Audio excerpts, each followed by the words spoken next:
Dando sequência à série sobre dilemas da liderança, vou falar sobre assédio moral. Esse tema que é muito difícil de falar, que muitas empresas não estão preparados e abertos, né, para ter esse tipo de conversa difícil, de conversa corajosa e assumir a sua vulnerabilidade corporativa. Porque afinal de contas, quando a gente lida com pessoas, o assédio moral, inevitavelmente ele acontece, não deveria, mas ele acontece. E hoje eu vou contar justamente a história do Roberto. E essa história é uma história muito interessante e talvez você vai se enxergar nela. Importante dizer que o assédio moral, o conceito de assédio moral é um conceito ainda muito recente e ele consiste em justamente haver uma degradação, né, do ambiente de trabalho, ter uma tensão muito grande e uma contribuição para que a autoestima, a sensação de capacidade dessa pessoa seja reduzida a quase nada. Normalmente o assédio moral ele pode acontecer, né, que é o que a gente mais conhece entre o líder e o liderado, que é o que a gente escuta, mas também existe o assédio moral entre pares de mesmo nível hierárquico e o assédio moral de um líder novo com uma equipe antiga. Como assim? É possível? Então, eu quero te contar a história do Roberto. O Roberto, ele também um líder, né, responsável por uma unidade, responsável pela gestão de uma filial aí com 150 pessoas, num mercado importante, um mercado em crescimento, e a qual ele se reportava à direção que ficava no centro do país. O Roberto, um profissional altamente especializado, né, mercado de finanças, gestão corporativa, administrador, especialização fora do país, um cara com currículo impecável e uma pessoa muito humana.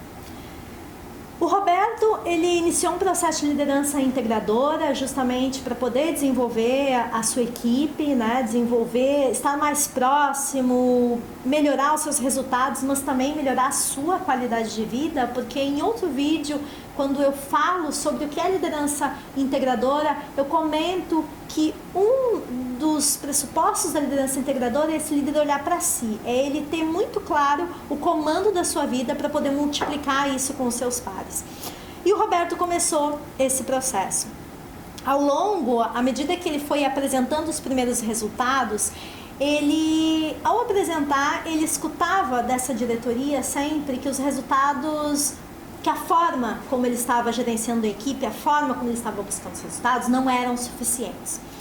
Até aí, ok, faz parte de um líder se adaptar, entender a visão da direção, buscar compreender e entregar aquilo que está sendo solicitado através também do desenvolvimento da sua equipe. Mas com o passar do tempo, ele começou a ouvir em reuniões ofensas, como: você não entende o que eu quero dizer, o que adianta ter este currículo se você não é capaz de entender, de compreender o que eu estou te dizendo? Você deve ter algum problema cognitivo não identificado no teu nascimento. Coisas assim, leves, né?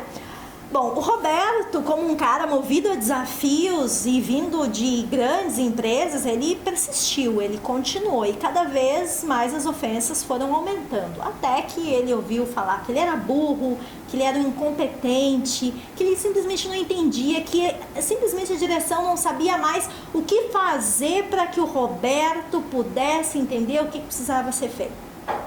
E, por incrível que pareça, você deve estar se perguntando: ok, mas e por que não demitiram o Roberto? Pois é, por que não demitiram o Roberto? Continuaram com esse tipo de assédio moral. Mas não foi só o ambiente do Roberto que foi sendo degradado, mas o Roberto também começou a perder a sua autoestima e começou a justamente acreditar que realmente aquele currículo e tudo aquilo que ele tinha construído ao longo dos anos não era suficiente, que ele era incapaz, que ele não tinha valor. A autoestima do Roberto estava lá no dedão do pé. Roberto começou a desenvolver uma série de sintomas de quase exaustão, passando para exaustão, que é um alto nível de estresse, e entrou numa depressão profunda. Até o momento que o Roberto, não aguentando mais toda essa situação a qual ele estava vivendo e suportando e acreditando sim que essa empresa tinha razão, porque a autoestima dele já estava deteriorada, ele tenta se matar. Depois desse episódio, o Roberto passa justamente muda totalmente o foco, né, de desenvolvimento, passa por um processo terapêutico, um acompanhamento médico, um acompanhamento terapêutico, sai dessa empresa, obviamente, porque a esposa não permitiu que ele ficasse mais. E depois de 1 ano e meio, o Roberto consegue, sim, se recuperar disso, né? Sair dessa situação e inicia um novo capítulo da vida dele. Eu estou contando essa história para você porque assédio moral, ele não é brincadeira. Assédio moral, ele leva, sim, muitas pessoas a deteriorarem a sua autoestima, a sua crença em si mesmo. E leva, sim, a picos de estresse elevados e a depressão. E como toda depressão se instaurada durante muito tempo, sim, pode fazer com que a pessoa tente tirar a própria vida.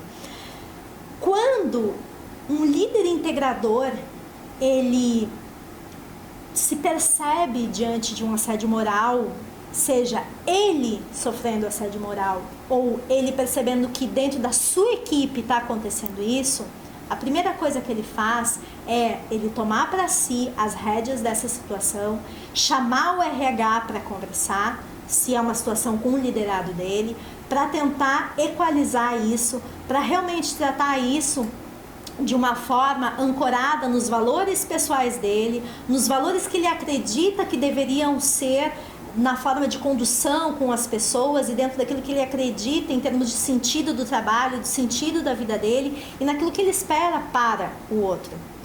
Não tendo respaldo, o líder integrador que sofre com assédio moral, no momento que ele começa a perceber que ele está duvidando de si mesmo, que ele está duvidando da sua capacidade, apesar dos resultados serem muito bons, ele sai dessa empresa, porque essa empresa não tem absolutamente nada a oferecer a ele.